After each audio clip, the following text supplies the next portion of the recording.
Unlike fictional genies or wizards, God performs miracles in the Bible in a way that is just more natural. Take, for example, when one of Elisha's disciples was using a borrowed axe, and the head flew off and landed in a deep river. A genie or wizard might have retrieved it by snapping their fingers so that it flew out of the water and landed on the riverbank, or perhaps materialised on the end of the axe handle. God's method was to tell Elisha to chop down a branch from a tree, and then find out from his disciple where in the river the axe head had fallen in, and throw a branch in at that exact place. When Elisha did that, the axe head floated up to the surface, balancing on the branch, and they were able to lean over and pick it up. Now, why didn't Elisha throw in something that was already available, such as a pebble or a twig? The answer is, presumably, that an axe head can float on a large piece of wood, naturally. Of course, even when he knew roughly where it was, it's still an impossibly small likelihood that the branch would hit the axe head exactly the right way so that it flipped onto the branch and then balanced there while they floated to the surface naturally. It is certainly miraculous, but this miracle involves nothing that actually goes against nature.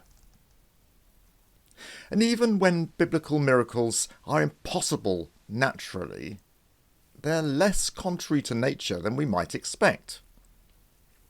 For example, a genie granting the wish of a starving woman would snap those clever fingers again, and dishes of food would materialise.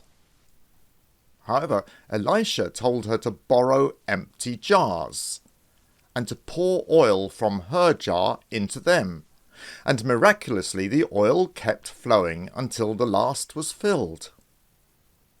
Now, why did she have to go and borrow jars? Maybe God is in the business of making natural things such as food, rather than manufactured things such as clay jars. Similarly, when Elijah fed the woman at Zarephath, or when God provided manna and quail in the wilderness, and when Jesus fed the thousands with bread and fish, in all these cases, the meals were multiplied out of the same kind of food that already existed. Fictional genies or fairy godmothers traditionally materialise things from nothing, or from something quite disparate, like Cinderella's coach from a pumpkin. But God produced oil from oil, quail from flocks of quail, bread from bread, fish from fish.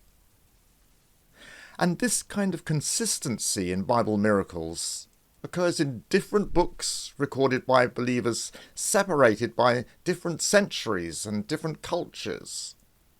It's pretty impressive. None of them invent miracles of materialization. It seems that God prefers to do miracles this way. After all, he created nature, so he probably likes to use his creation.